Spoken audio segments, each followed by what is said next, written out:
भोपाल के Kushabhau Thackeray convention centre में मुख्यमंत्री डॉक्टर मोहन यादव ने 12 स्कूली विद्यार्थियों को स्कूटी की चाबियां सौंपी।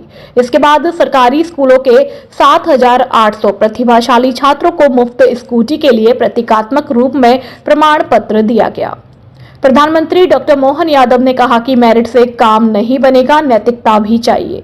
घर के अंदर कुछ भी चलता रहे लेकिन बाहर यह बात नहीं जानी चाहिए। हमारे संस्कार ऐसे होने चाहिए कि हम आपस के मनमुटाव को बाहर दिखने ना दें। सीएम ने कहा कि प्रतिभाशाली बच्चे जीवन में बहुत कुछ कर सकते हैं, लेकिन प्रतिभा के साथ संस्कार होना भी जरूरी है। सिर्फ पढ़ा लिखा व्यक्ति ही सब कुछ नहीं होता है, गुणी होना भी जीवन में आवश्यक है। जो विपरीत क्रम को तेजी से लागू करे। वहीं विक्रमादित्य मुख्यमंत्री ने कहा कि पन्नाधाय ने अपने देश के लिए अपने ही बच्चे की हत्या होते देखी।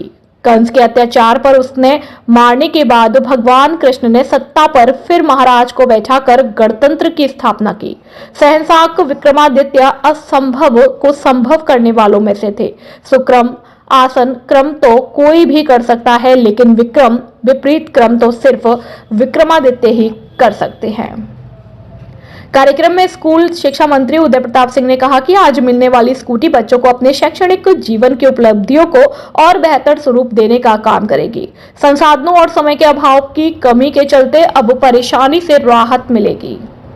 देखने का उदाहरण हमारे अपने देश का है, बगल का चित्तौड़ राजस्थान के पास का, और ये एक नहीं ऐसे कई उदाहरण भरे पड़े जहां हमने अपने देश काल परिस्थिति के हिसाब से यहाँ के संस्कारों के बलबूते पर हमारे सामने कहने के लिए भगवान श्री कृष्ण का उदाहरण, अगर भगवान शब्द हटाएं, क्योंकि भगवान शब्द कहते हमको लगता है भगवान ही कर सकते, लेकिन मानव जीवन के नाते से देखें तो कंस के अत्याचार के बाद, कंस को मारने के बाद दुनिया का पहला उदाहरण बना है कि जब उन्होंने अपने लिए सत्ता हासिल नहीं की, कुर्सी हासिल नहीं की, लेकिन सत्ता पे उग्रसेन महाराज को बिठा करके गणतंत्र की स्थापना की।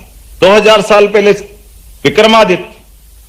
विक्रमादित्य के जीते जी, सच्चे अर्थों में तो विक्रमादित्य का नाम विक्रमादित्य भी नहीं है, उनका नाम है सहसांक, और सहसांक नाम होते, उनका अपना नाम होते होते जो असंभव को संभव कर दे। उनके बारे में ऐसा कहा जाता है कि असंभव को संभव करने में, अब आप बताओ उसमें टैलेंट लगेगा कि नहीं लगेगा।